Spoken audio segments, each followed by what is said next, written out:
Hello.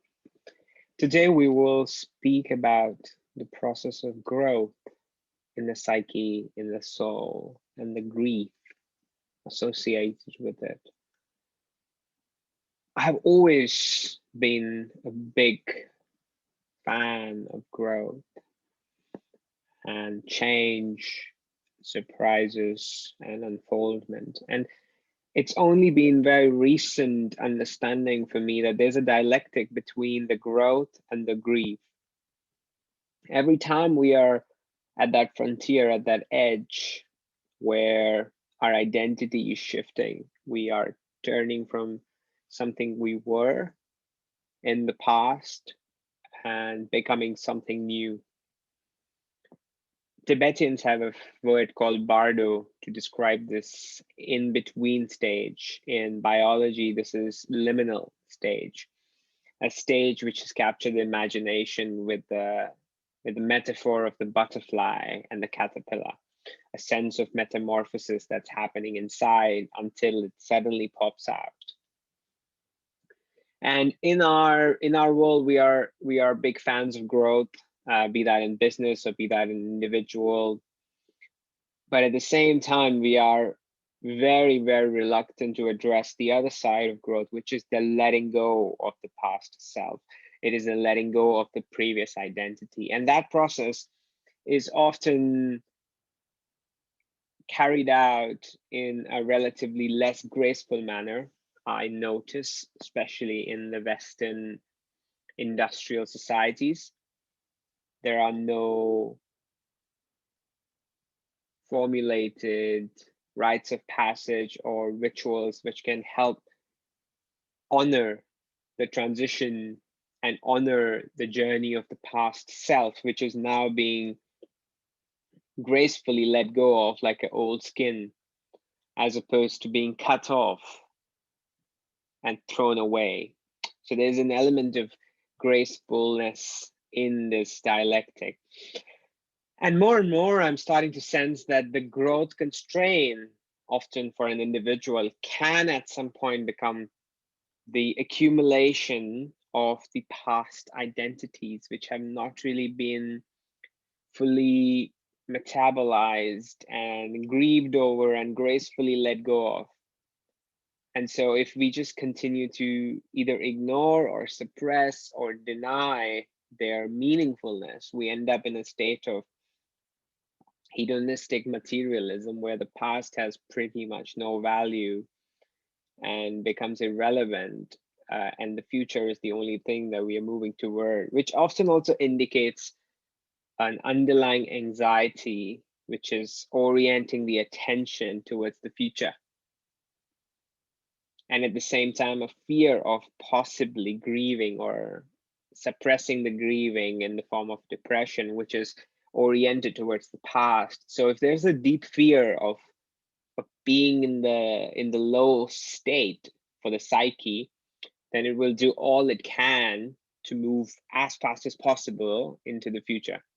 And so in a strange way, avoidance of the depressive elements leads to an emerging anxiety because the energetic system is misbalanced and needs to recuperate and rest. But at the same time, the organism is avoiding that and pushing even harder on the accelerator.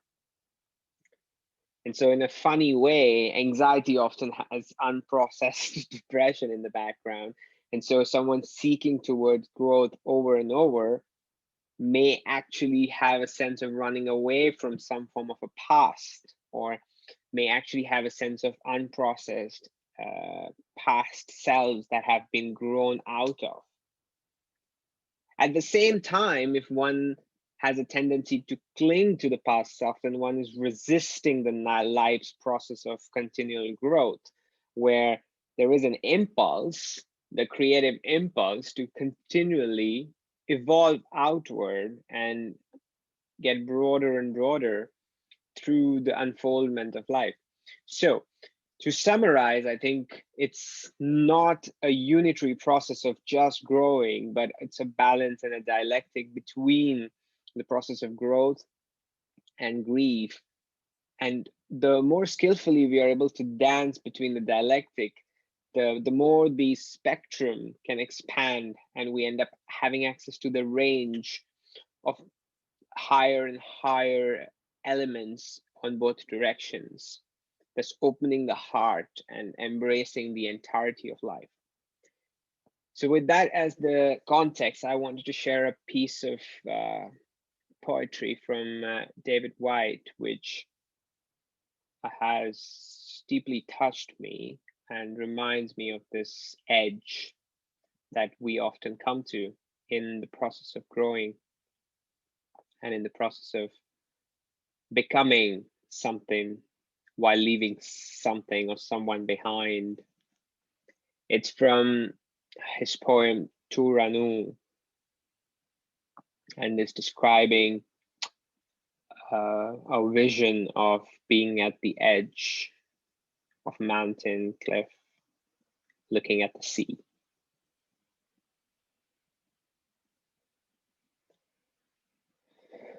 Thor-Anu by David Whyte.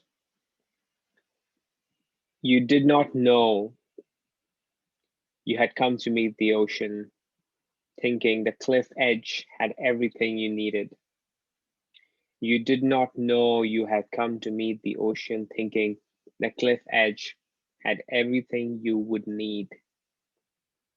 But when you stared into the deep vault of blue, when you stared into the deep blue from which the revelation came, when you stared into the deep blue from which the revelation came, you heard the drumbeat of arriving water and looked into the bowl of waves and breaking foam. You heard the drumbeat of arriving water and looked into the bowl of waves and breaking foam and sat there, stunned and numb, stunned and numb in the underbelly of the turning world. The vision was immediate. A ghost like far in horizon come to meet the sea. You sat there stunned and numb like a ghost far in horizon meeting the sea. Thank you.